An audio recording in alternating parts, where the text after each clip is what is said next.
예, 저희 17절의 가지급금 인정이자를 보도록 하겠습니다.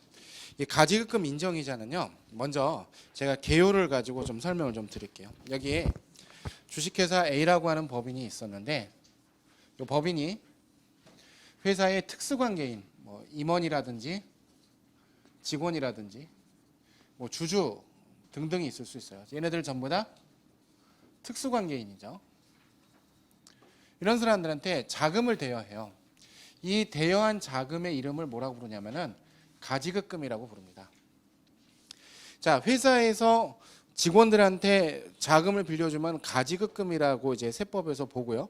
개정 과목을 뭘로 해도 상관이 없어요. 회사는 대여금 했다 하더라도 이렇게 지금 이 요건 특수관계인에 대한 자금을 빌려줬다라고 생각하면은 가지급금이라고 보게 돼 있고요. 여기에 대해서는요, 반드시 이자를 받아야 돼요. 자, 근데 여러분 잠깐 생각해 볼게요. 어느 날 대표이사가 와갖고 주주인 대표이사가 자기한테 돈을 5억만 빌려주래요. 그러면은 빌려줘야 돼, 안 빌려줘야 돼요? 자금팀에서 맞고 사장님이 여기서 이러시면 안 됩니다. 뭐 이러면 어떻게 돼요? 다음날 책상이 없어져요, 그죠? 예, 우리 회계인들에게 중요한 유연한 사고 필요하죠. 오늘 빌려줬어요, 5억을. 빌려줬으면은 당연히 거기에 대해서 어떻게 이자를 받아야겠죠. 어느 날 사장님 밤 똑똑 두들기고 저기 이자는 언제 갚으실까? 이런 얘기하면 또 그 책상이 다른데 막 창고로 바뀌어져 있고 막 그럴 수 있어요. 이자를 받아야 되는데 이자를 안 받는 경우가 되게 많더라는 거예요. 특수관계인은 이게 뭐 한 몇 가지 이유가 있을 수 있는데 아까 보는 것처럼 대주주면서 대표이사거나 이런 사람들이 지배력을 이용해서 그렇게 사용할 수도 있고 아니면은 어떤 회사들 같은 경우는 직원들에게 3천만 원이나 5천만 원 이렇게 빌려주고 복리후생적 차원에서 이자를 뭐 1%만 받는다든지 이런 회사들도 꽤 많아요. 이런 일이 일어났을 때 세법에서는요, 이걸 뭘로 보느냐? 부당행위 계산 부위로 봅니다. 이 부당행위 계산 부위인 요건 기억나세요? 특수관계인과 거래를 하면서 제대로 이자를 받아야겠죠. 근데 그 이자를 받아야 되는데 그 이자의 시가보다 적은 이자를 받으면은 그 적게 받은 이자만큼 어떻게 이 회사가 법인이 지금 수익이 누락되죠. 잠깐 생각해 보세요. 5억을 임원한테 빌려주지 않고 5억을 은행에다 넣어놨으면 최소한 이자 수익이 생겼을 거 아니에요. 임원한테 빌려주면서 수익을 안 받았으면 이게 뭐예요?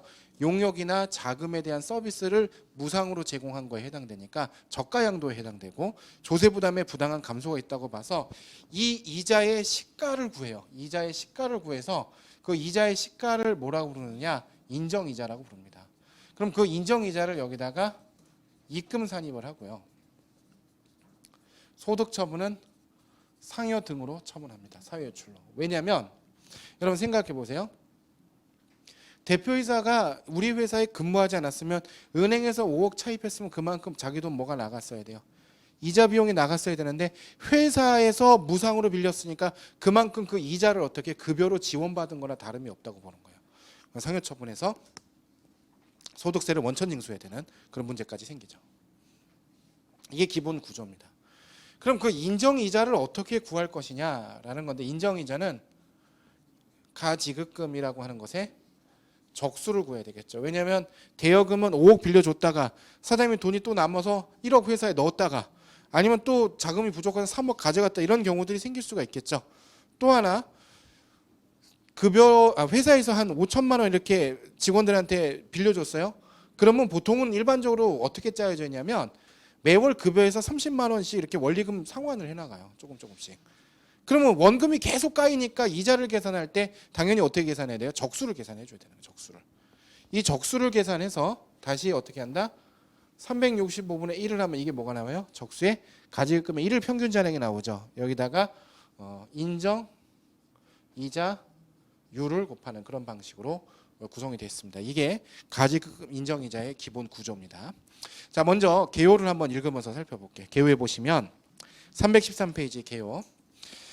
특수관계자에게 금전을 무상 또는 시가보다 낮은 이율로 대부한 경우에는 시가와 실제 수령한 이자와의 차익을 입금에 산입한다라고 돼 있죠. 입금에 산입하고 소득 처분은 어떻게 해요? 부당의 계산분이기 때문에 상여 등 주주면 배당 이렇게 해갖고 뭘로 나온다? 사회 유출로 처분하고 귀속자에게 소득세를 과세를 시키는 구조로 돼 있어요. 밑에 보면 인정이자를 계산하는 그런 방식이 있죠. 자, 그러면 이걸 기본 틀로 해서 지금부터 가지급금이 뭔지, 그 다음에 이자율은 어떻게 계산하는지, 그 다음에 요 세무 조정에 대한 부분까지 하나씩 쪼개서, 이게 기본 틀이고 요 기본 틀에서 하나씩 주제를 뽑아갖고 설명을 드릴게요. 먼저 가지급금이 뭔지부터 좀 설명해 보도록 하겠습니다. 가지급금 한 장 넘어가 보시면 가지급금의 범위의 줄 한번 쳐볼게요. 가지급금의 범위의 줄 쳐보면 가지급금이란 특수관계인에 대한 자금 대액을 말한다. 자, 그러면서 계속 줄 쳐보세요. 지급이자 송금불산입 규정에서는 업무 관련 없는 가지급금을 규제 대상으로 하나. 아까 그랬었죠. 업무무관 자산 플러스 뭐였어요? 업무무관 가지급금이었잖아요. 그런데 지금 이 규정에서는요, 인정이자 입금산입 규정에서는 가지급금은 특수관계인에 대한 자금 대여이기만 하면 족하고 반드시 업무무관일 필요는 없어요. 그래서 이게 개념이 조금 다른데 사실상 실무적으로는 거의 동일하게 접근이 돼요. 약간의 차이는 있을 수 있지만 예전에 이게 그 헌법재판소의 판결까지 나왔었던 좀 이게 좀 그 첨예하게 대립됐던 사항인데 일단 이런 부분이 있고요. 이게 그러니까 회사에서 보면은 이제 임원들에게 이렇게 돈이 나가는 빌려주는 그런 것들이 있을 수 있고 또 뭐 아니면은 이런 것도 방금 얘기했던 거로 주택자금 되어 나가는 거 있을 수도 있고 이렇게 되는데 이거를 왜 이렇게 하냐면요. 이걸 안 하면요. 이렇게 이자의 수령을 강제하지 않으면 이런 규제가 없으면 어떤 문제가 생기냐면 기업이 일정한 임직원들의 사금고화될 수 있어요. 무슨 뜻이냐면 법인의 자금이 있으니까 대표이사나 지배주주가 지배령을 이용해서 자신의 개인 금고처럼 막 돈을 꺼내 썼다가 뭐 집어넣었다 이렇게 할 수 있다는 거예요. 그래서 그것에 대한 최소한의 규제 조치가 지금 인정이자를 입금에 산입하고 상여처분하는 그런 규제라고 좀 보시면 좋겠습니다. 자, 가지급금 해당 여부 보면은 몇 가지가 있는데 회수 지연된 채권이 있어요. 회수 지연된 채권. 이게 뭐냐면 자, 보세요. 여기 예를 들면 주식회사 A라는 법인이 있었는데 이 법인이 A, B, C, D 이렇게 거래처들이 쭉 있어요. 근데 봤더니 얘네들은 특수관계자가 아니고 얘만 특수관계자예요. 이제 세무조사를 할 때 이런 걸 봐요. 얘네들에 대한 걸 봤더니 회수가 제때제때 이루어져. 어떤 놈이 회수가 안 되잖아요. 그럼 바로 거래 통보를 해지시켜. 거래 해지 통보를 해버려. 뭐 법적 절차를 받고. 근데 얘한테만 계속 관대하게 외상매출금 잔액이 계속해서 늘어나도 회수 조치도 안 하는 거예요. 특수관계인끼리 서로 막 이렇게 소송 걸고 그러면 돼요, 안 돼요? 안 되죠? 그러면은 세법에서 뭐로 보냐면 외상매출금의 회수가 지연되는 거는 사실상 내가 걔한테 돈을 빌려준 거나 다름이 없다고 봐서 가지급금 인정이자를 계산합니다. 세무조사 나오면 많이 보는 것들 단골 메뉴 중에 또 하나입니다. 줄 한번 쳐보시면은 법인이 특수관계 있는 자와의 거래에서 발생된 외상매출금의 회수가 지연되는 경우로서 실질적인 소비대차로 전환된 것으로 인정되는 때는 업무와 관련 없는 가지급금으로 본다. 따라서 어떻게 해야 돼요? 인정이자 계산이 돼요. 근데 요거는 회수하지 않은 것에 대한 그 정당한 사유가 있으면은 또 그렇지 않아요. 이게 대법원 판례 가고 막 예교 보고 그러면 왔다 갔다 하는데 한 장 넘어가면은 그런 것에 대한 연구 사례가 하나 있어요. 160페이지, 360페이지 한 장 넘어가서 보시면 제가 그 밑에 그런 내용이 있는데 316페이지 실무 포인트에 보면은 회수 지연된 외상매출금의 가지급금 여부에 보면은 1번은 가지급금을 보는 경우 이제 보지 않는 경우나 보는 경우 같은 게 있어요. 보지 않는 경우 요거 이제 1990년대에 나온 대법원 판례인데 이거 잠깐 보세요. 어떤 회사가 얘한테만 회수를 안 하는 거야. 얘네들은 전부 다 회수하고 막 거래처 막 거래 끊고 이렇게 하는데 그래서 세무공무원이 와서 세무조사하면서 실제로 과세를 해버린 거죠. 대여금이다. 대여금 인정이자 입금 산입했는데 왜 대여금이 아니야 그러고 싸웠어요. 대법원까지 가서 싸웠는데 이겼는데 대법원에서는 납세자가 손을 들어서 가지급금이 아니라고 그랬어요. 왜 그랬냐면은 거기 판례 나중에 한번 읽어보세요. 어떤 얘기냐면 여기 보세요. 예를 들어서 얘네들은 우리 회사의 매출에 다 합쳐봐야 한 3, 4%밖에 안 되고 얘가 거의 우리 회사 제품의 유일한 수요처예요. 그러면은 얘네들은 3개월 미납 시 해지하는데 얘네 3개월 미납 시 해지하면 어떡해요? 우리 회사도 문을 닫아야 돼. 말이 안 되잖아요. 근데 이렇게 비합리적으로 세무조사를 한다니까요. 규정상 얘만 봐줬잖아. 그래서 가지금 때리는 거예요. 근데 대법원의 판단은 그렇지 않다는 거예요. 얘가 거의 우리 회사의 유일한 수요처인데 얘를 잘라버리거나 얘를 법적 조치에서 얘에 대한 자산을 압류하고 팔아치우면은 이 회사가 망하면 누구도 같이 망하는, 우리도 같이 망하는 거잖아요. 그런데 무슨 그게 가지급금이냐? 회수 조치를 하지 않았다는 이유만으로 가지급금으로 봐서는 안 된다는 대법원 판례예요. 합리적인 이유가 있으면. 근데 일단은 우리 회사가 특수관계인에 대한 그 매출 채권을 회수하지 않는 부분이 있다는 그런 정책을 갖고 있다면요, 가지급금으로 세무조사 때 항상 논란이 생길 수 있다는 것을 염두에 두셔야 됩니다. 자, 또 그런 게 하나 있고요. 앞으로 돌아가셔서 또 최근에 나오는 내용 중에 하나 뭐가 있냐면 315페이지 있어요. 315페이지. 이건 주로 이제 비상장 회사에 그런 일이 좀 많이 있긴 있는데 315페이지 4번에 자기 주식의 취득 있죠. 자기 주식. 여러분 법인이 자기 주식 취득할 수 있어요, 없어요? 있어요.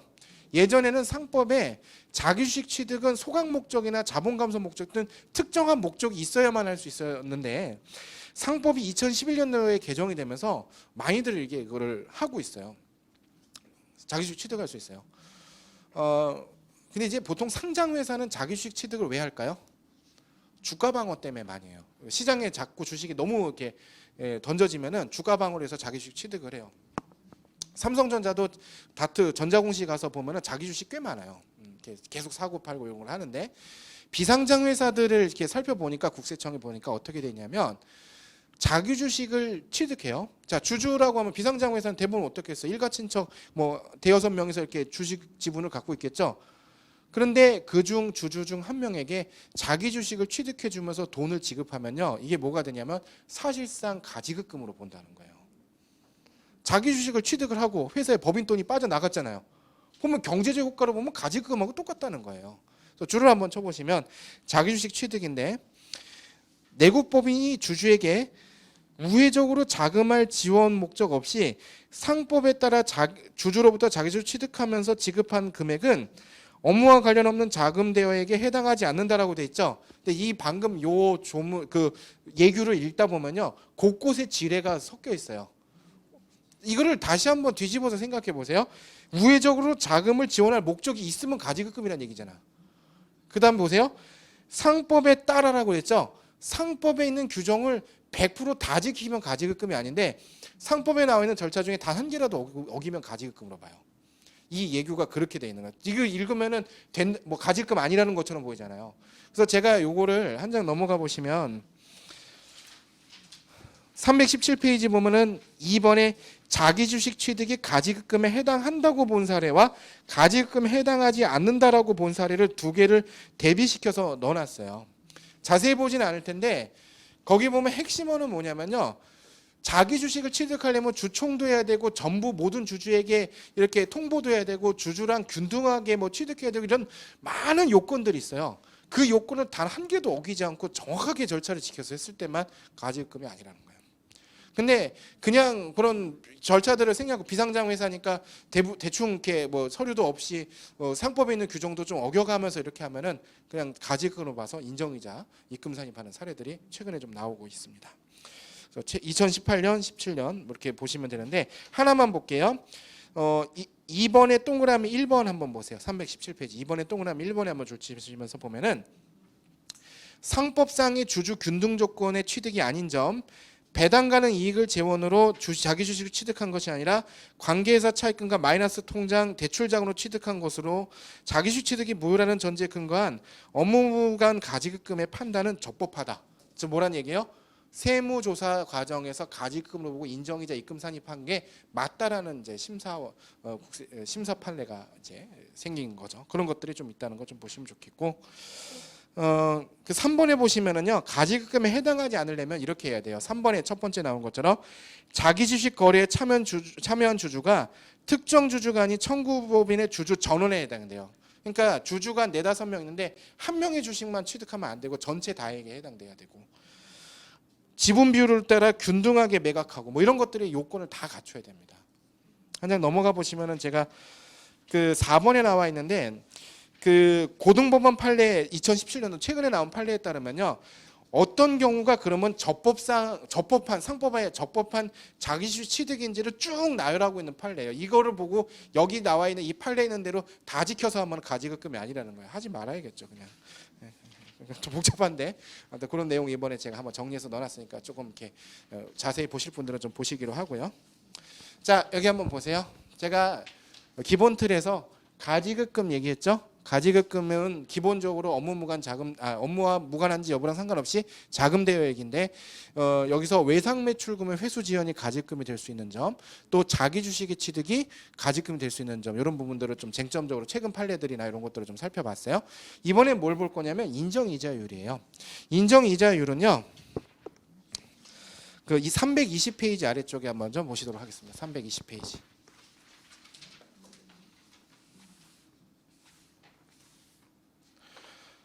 320페이지 보시면은 아래쪽에 원칙 이렇게 돼 있어요. 줄쳐 보시면 가지급금 인정이자 계산 시에는 가중평균 차입이자율을 시가로 한다라고 돼 있어요. 오른쪽에 보시면 그럼 가중평균 차입이자율이 뭐냐? 대여 시점 현재에 거기 보시면 차입금 잔액 곱하기 이자율 돼 있고 그거를 총 차입금 잔액으로 나누는데 앞에 시그마가 붙어 있죠. 갑자기 기분이 안 좋아지. 내가 할 게 아니죠. 특수관계자의 차입금 제외하고 채권자 불명 사채자를 제외한다고 돼 있어요. 제가 여기서 한번 설명을 좀 드려볼게요. 여기 보시면 우리 회사에 차입금이 A 차입금이 있고 B 차입금이 있다라고 한번 해볼게요. 얘는 전기 2월 된 차입금이고 얘는 7월 1일에 발생한 차입금인데 얘는 차입금이 잔액이 1,000만 원이고 얘는 차입금 잔액이 9천만 원이다. 이렇게 한번 좀 생각을 해볼게요. 자, 이렇게 됐을 때 얘는 이자율이 3%고 얘는 이자율이 5%예요. 평균 이자율 구해보세요. 평균 이자율 몇 퍼센트? 4%죠. 아니 아직 어려운 거 안 했어요. 봐봐. 3 더하기 아까 요 시그마 보고 기분이 안 좋아진 것 같은데 다시 봐봐요. 3 더하기 5를 2로 나누면은 4잖아요.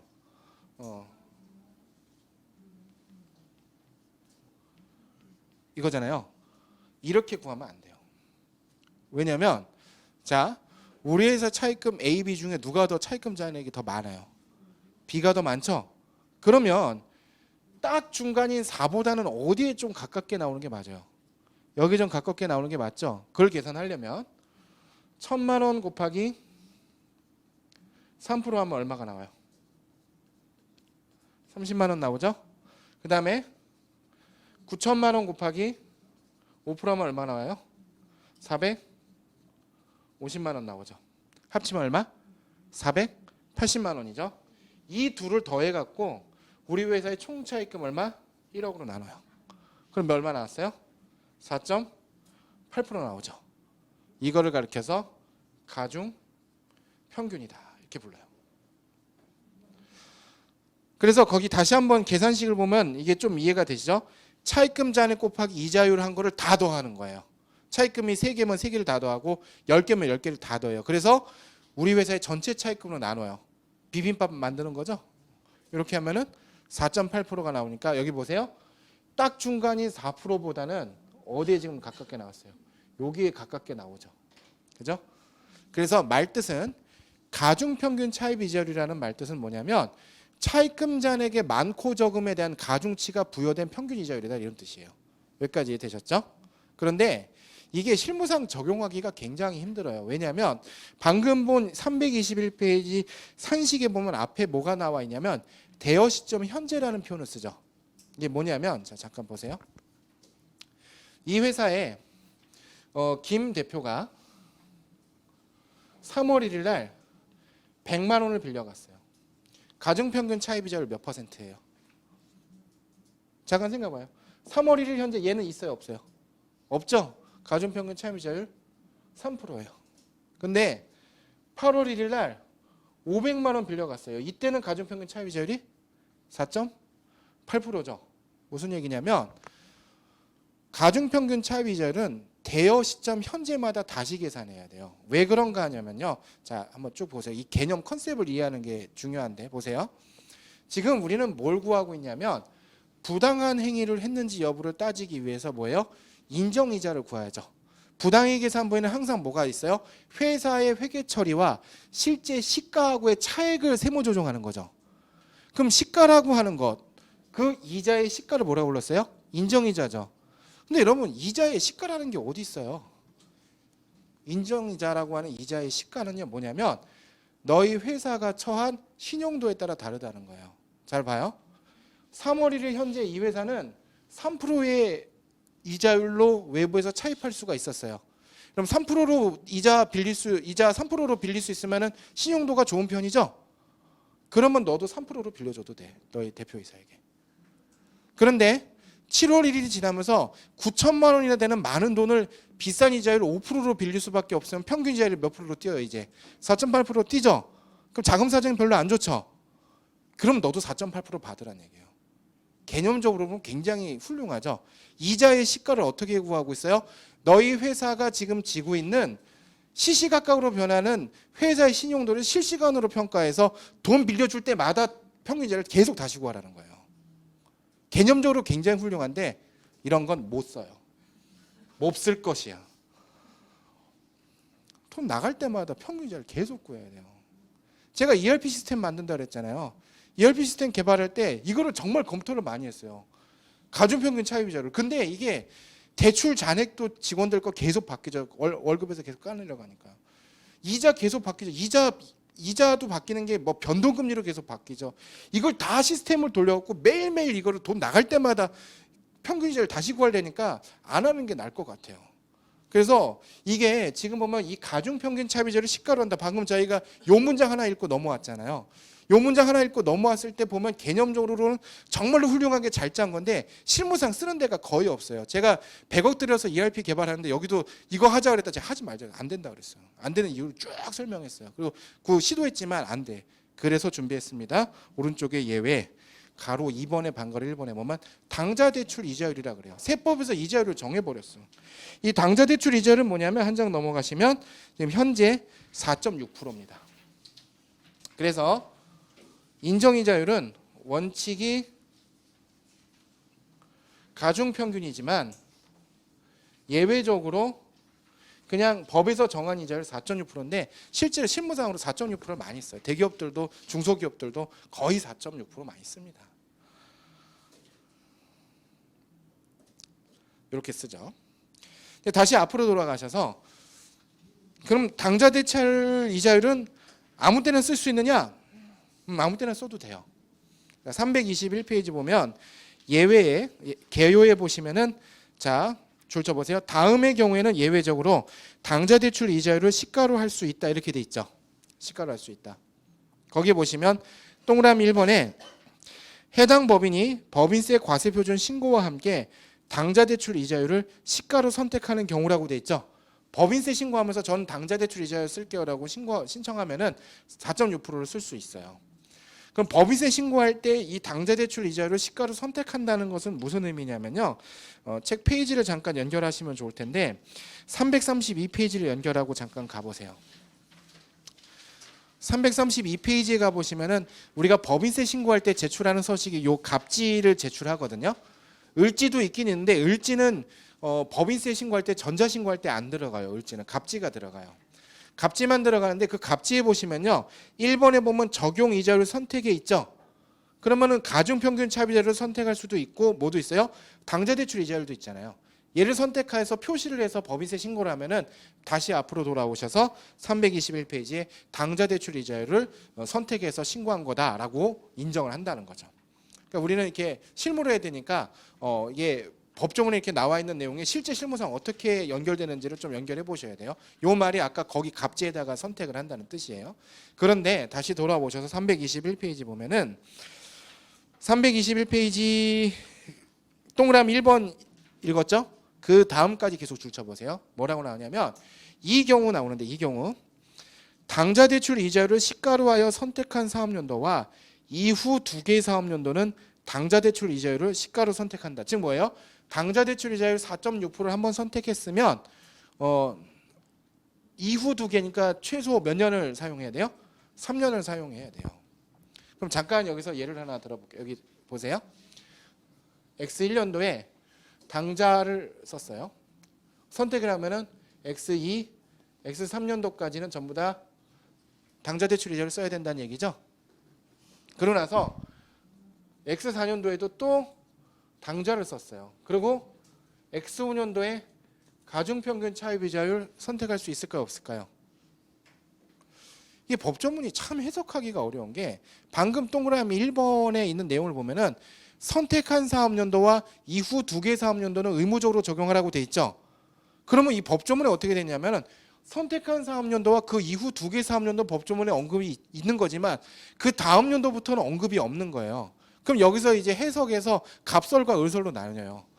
법조문에는 여기까지만 말을 해놨으니까 그 뒤부터는 언급이 없으면은 마음대로 해도 된다는 갑설이 있고, 아니다, 이때 다시 당자를 썼다는 얘기는 다시 재선택한 거니까 다시 2번을 당자를 써야 된다는 을설이 있을 수 있는데 현재 예규의 입장이 을설이에요. 당자로 가야 돼요, 이게. 그런데 어떤 회사들이 당자 하다가 여기서 가중을 가는 회사가 있었어요. 아까 제가 이거 설명해서 뭐라 했어요? 가중 평균 차이 비자율은 어떤 거? 몹쓸 것이라고 했죠. 근데 쓰는 회사가 있어요. 어떤 회사냐면 그냥 뭐 중소기업청이나 이런 데서 대출을 딱 한 건만 받은 거예요. 중기청 대출로 한 10억 정도 이렇게 대출, 특별 대출 받으면서 이자율 2% 이렇게. 그러면 당자 대출 이자율보다 싸죠. 그리고 차입금이 단 한 개밖에 없으면은 평균 이자를 구할 필요 없이 그냥 뭐만 하면 돼요. 2%를 하면 되잖아요. 그래서 어떤 회사들이 쭉 가다가 가중 평균 차이 비율이 유리하네 해서 가중으로 갈아탔는데 이런 데들을 싹 다 모아서 엄벌에 처한 적이 있었어요, 한번. 왜냐면 2%를 썼는데 제가 생각해봐요. 당자하다 왜 가중 왜 갈아타? 왜 갈아타겠어요? 이자율이 싸니까 갈아탔을 거 아니에요. 차익만큼 전부 다 입금상에 상여 처분하고 세금 때렸죠. 그래서 예규에 보시면은요, 이때라고 나오는 거 보세요. 이때 321페이지 계속 동그라미 1번, 법인이 당자 대출 이자를 시가로 선택해서 3년간 의무 적용하고 그 다음 사업연도인 4차 연도에 법인세 신고 시 당자 대출 이자를 다시 선택한 경우 해당 사업연도와 4차 연도와 그 이후 2개 사업연도 언제 5차와 6차까지는 당자 대출 이자를 시가로 해야 된대요. 근데 이게 서울 수도권에는 아직 없는데 제가 이제 보통 법인세 강의하면 전국 투어 하거든요. 근데 부산지방국세청 산하에 있는 부산 지역, 양산, 울산, 뭐 창원 지역 있잖아요. 거기서 이거를 싹 다 뒤져 갖고 한번 조사를 한 적이 있어요. 그래서 제가 부산 쪽에 그 부산권 가갖고 이것 때문에 세무조사 받은 사람 손 들어보라 그러면 업체들이 한 그 전체 중에서 한 1, 20% 막 손 들어, 우후죽순처럼 일괄적으로 다 받은 거예요. 그래서 지금 그게 유행처럼 번져서 지금 대구, 대전까지 내년쯤에 서울에 상륙한다는 얘기가 있어요. 하고 있어요, 이런 걸 계속 실제로 과세를 해요. 근데 이제 문제는 뭐냐면, 자, 우리 회사가 예를 들어서 2017년도에 처음으로 가지급금이 생겨서 당자 대출 이자를 선택했으면 17년도 1차 년도죠. 18년도 2차 년도니까 올해까지는 어떻게 당자를 써야 된다라고 생각할 수 있는데, 예를 들어서 우리 회사가 37기 올해 굉장히 역사와 유서가 깊은 회사인데 옛날부터 가지급금이 계속 있었어. 그럼 언제가 1차 년도예요? 이거를 생각해야 되는데 이런 경우에 적용하기가 굉장히 어렵거든요. 이런 경우에 대부분이 제가 말한 후자에 해당할 거예요. 여기 오시는 회사 굉장히 오래된 회사들이 많이 있을 텐데 그런 경우에 우리가 지금 올해가 몇 차 년도인지를 알려면요, 뭘 해야 되냐면 이 법조문이 개정된 연혀까지 봐야 돼요. 옛날에 어떻게 됐냐면 2010년 이전에 그 규정은요, 가중평균 차입이자라고 당자 대출이 있죠. 이 중에 한 번 선택을 하면요 영원히 못 바꿨어요. 제도 무슨 그런 제도가 다 있어. 한 번 선택하면 법인 해산할 때까지 절대로, 그런 거 좀 이상하잖아요. 그래서 2010년도에 법인세법을 개정을 하면서 선택할 수 있게 해주고 대신에 2년간 의무 적용을 했어요. 그럼 언제가 1차 연도겠어요? 그때 2010년 12월 말에 세법을 개정은 보통 언제부터 적용해요? 2011년부터 적용하죠. 근데 그때 부칙에다가 또 부칙까지 봐야 돼. 그때 개정된 연역의 부칙까지 보면은 부칙에 뭐라고 나오냐면 2011년 1월 1일 이후 신고하는 분부터 적용하라고 돼 있어요. 책에 지금 제가 써놨죠. 2011년 1월 1일 이후 신고하는 분부터. 그럼 몇 차 년도가 1차 년도라는 얘기가 나오냐면 2010년도가 1차 년도예요. 제가 쓴 법인세 실무 여기 가면은 그게 좀 자세히 나와 있어요. 여긴 제가 이렇게 요약해서 쓰는데 여기는 법의 연역부터 이렇게 쭉 나와 있는데 별 관심 없네요. 이렇게 그냥 지나가기로 하고. 저 되게 뿌듯한데 이런 거 연구해 갖고 제가 책 쓰고 강의하고 합니다. 왜 실무 적용할 때 이건 모르면 이 연역을 모르면 적용 못 해요. 봐봐요. 그럼 볼게요. 2010, 2011, 2010 우리 회사가 쭉 당좌 대출을 썼다. 대부분 그렇거든요. 여기 한 세트 끝났죠. 그다음 13, 14, 15한 세트 끝났죠. 16, 17, 18년도까지 한 세트 끝났죠. 만약에 우리가 가중평균 차이를 유리해서 선택하려고 하면은 올해부터는 바꿀 수 있어요. 이렇게 가면. 이해되셨죠? 그래서 이런 논란과 문제가 있다 보니까 올해 2019년 3월 20일 날 아까 그 보셨던 갑지 있죠. 이걸 개정을 해요. 세법을 개정을 하면서 세법이 개정된 게 아니라 세법 규정은 원래 이렇게 돼 있었고 서식을 개정하면서 뭘 넣게 돼 있냐면요. 잠깐 다시 가보세요. 개정된 서식 좀 해설을 해드릴게요. 332페이지 서식에 보면요. 선택한 사업연도를 쓰게 돼 있죠. 이게 지난번 개정 전에는 없었던 서식이에요. 올해 처음 들어왔어요. 19년도 3월 20일 날 얼마 전에. 자, 이걸 어떻게 정리하면요. 밑에 작성 방법을 한번 보세요. 작성 방법에 보면은 적용 이절 선택의 가나 다라는 설명에 답원 설명해 보세요. 이게 작년까지 없었어요. 이번에 새로 생긴 내용인데 법인세법 시행령 제89조 3항 2호에 따른 당좌대출 이자를 선택한 경우에는 선택한 3년도와 이후 두 개 3년도를 계속해서 당좌대출 이자를 시가로 적용한다고 돼 있죠. 그래서 예를 들어서 2016에서 3년도에 당좌대출 이자율을 선택하고 2년간 계속했을 때는요.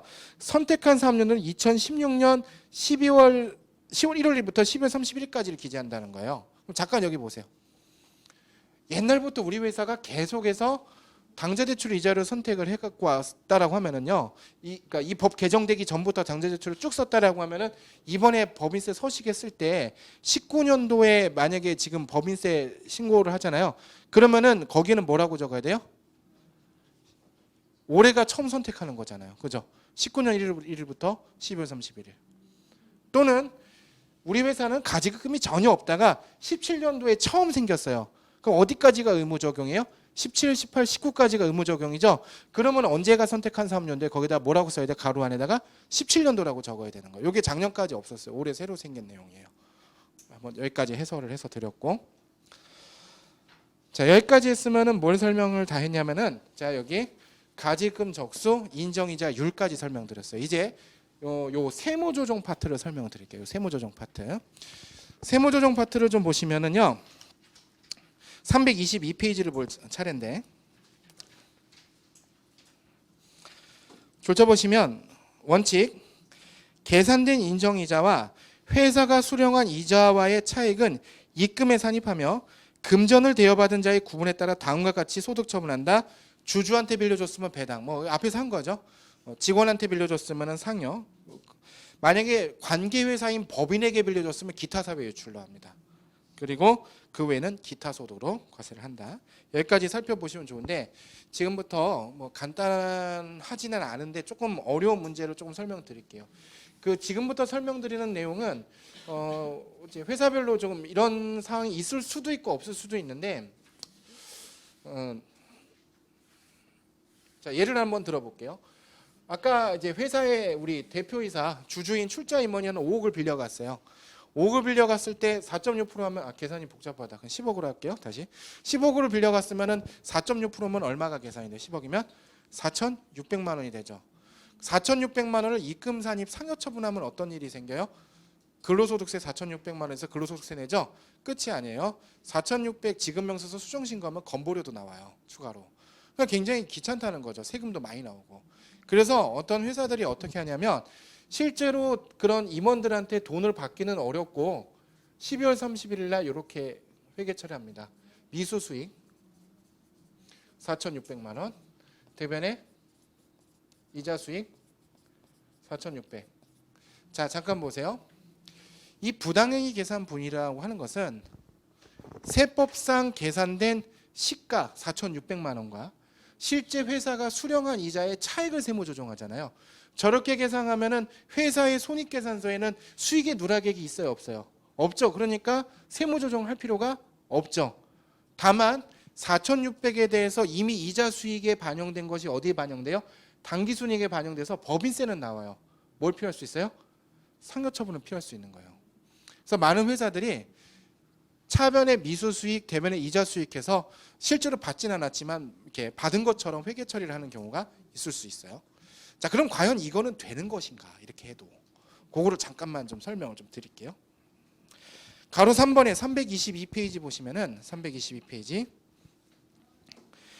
미수이자를 계상한 경우라고 나오는데 줄 한번 쳐보시면은 미수이자를 계상한 경우 가로 1번에 약정이 있는 경우가 있는데 가로 1번에 약정이 있는 경우랑 한 장을 넘어가 보시면은 반가로 2번에 약정이 없는 경우가 있어요. 줄 한번 쳐보세요. 약정이 없는 경우부터 줄 쳐보시면은요.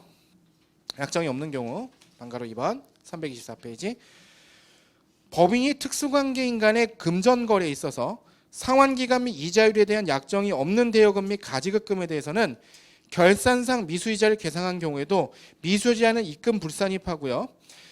법인세법 시행령 89조 3항 및 5항 이게 뭐냐면 부당이익 계산부인 규정인데 거기에 따라 계산된 인정이자 상당액을 입금 산입하고 상여로 소득 처분한대요. 자, 여기 보시면 회사가 이런 회계 처리했을 때 두 가지의 경우의 수가 있다는 거죠. 먼저 약정이 없으면은 그냥 요 회계 처리는 불인정되고 똑같이 어떻게 그냥 다시 상여 처분이 된다는 거예요. 근데 다시 앞으로 돌아가서 그럼 약정이 있으면 어떻게 되느냐? 322페이지 밑에 줄쳐 보시면 가지급금의 대여 시점마다 상환기간 및 이자율 등에 대한 구체적이고 개별적인 약정이 있는 경우는 약정일에 미회수된 이수이자를 계상하는 것이 가능할 것으로 판단된다. 즉 약정이 있으면 인정이 된다는 얘기예요.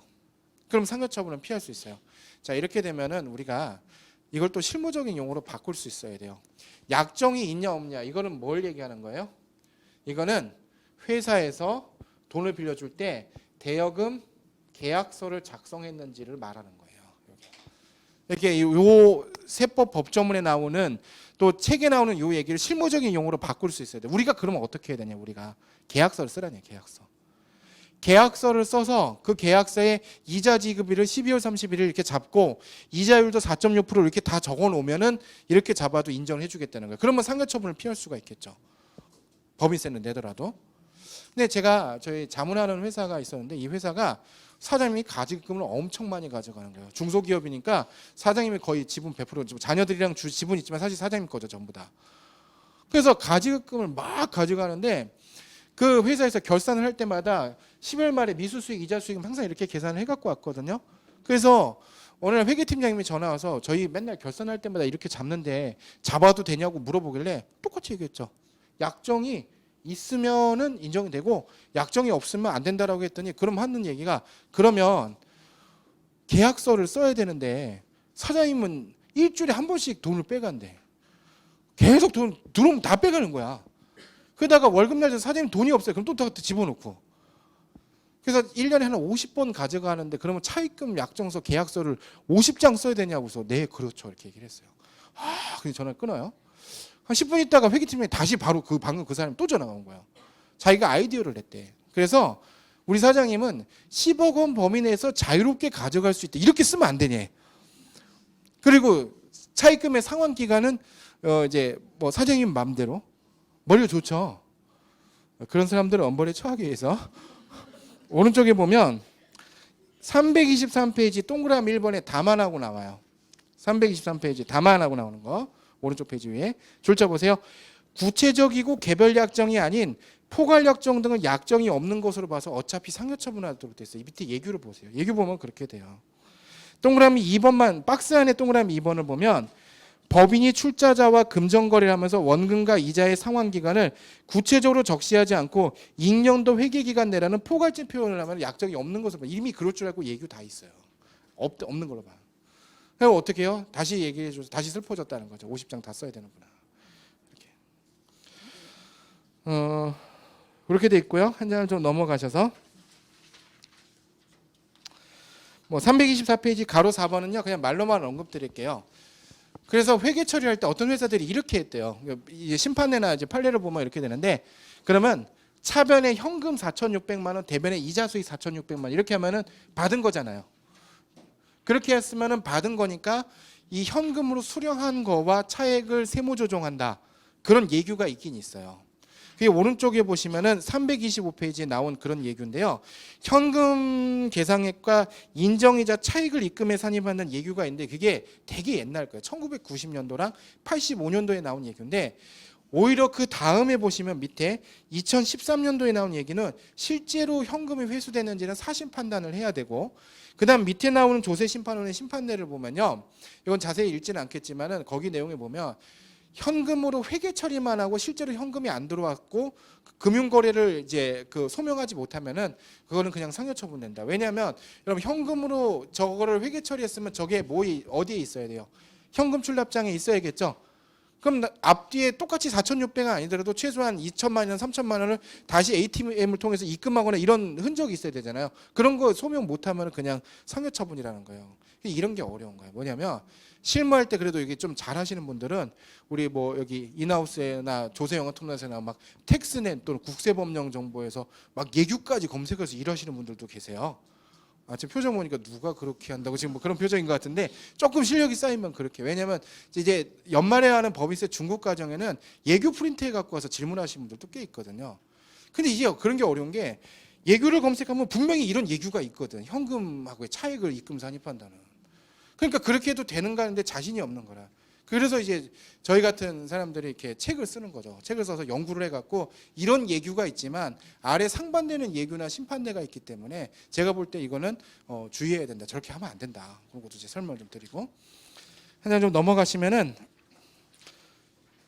이게 미수 수익을 원천 징수를 해야 돼요. 이게 되게 그런데 여기 잠깐 좀 보세요.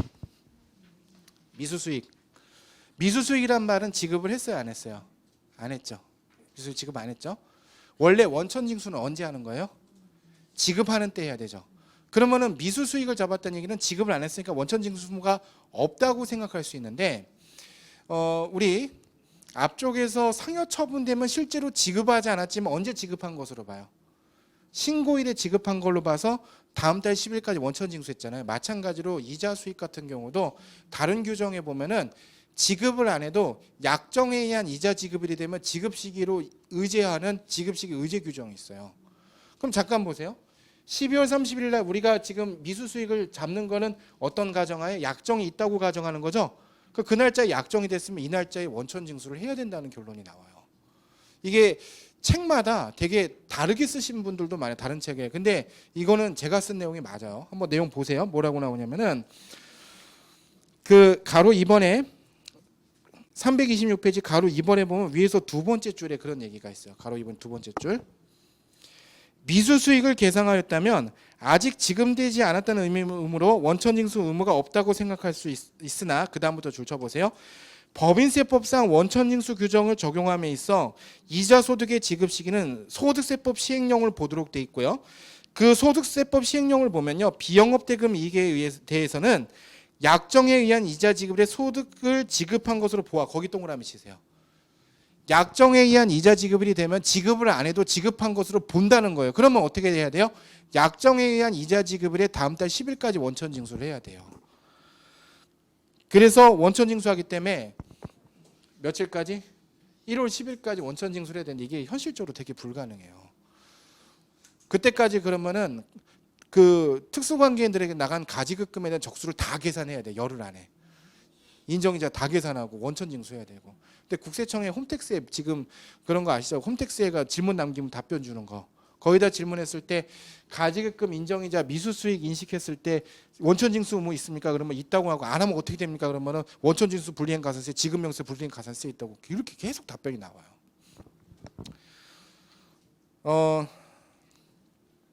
그러면 이런 생각을 할 수가 있어요. 저희 이제 뭐 마무리예요. 거의 마무리인데 10분 되니까 지금 갑자기 기분이 되게 안 좋아졌는데 1분 내로 마무리할게요, 진짜로. 저희 이제 세무사들이나 회계사들끼리 서로 이렇게 하다 보면 자문하는 회사 중에 가지급금 많은 회사들이 있어요. 그러면 되게 고민이 많은 거라. 같이 얘기하면서. 그래서 어느 날 회계팀이나 이런 데들 같이 얘기하면서 누가 이런 아이디어를 냈다는 거예요.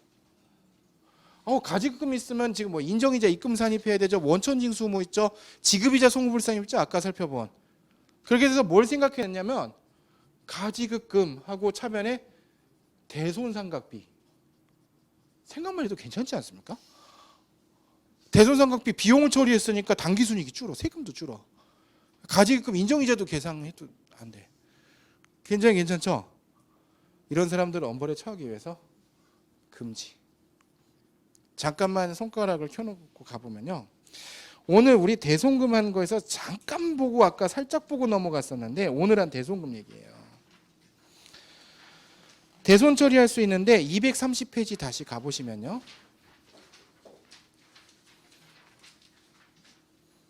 230페이지 대손 처리할 수 없는 채권의 동그라미 2번에 뭐 있어요?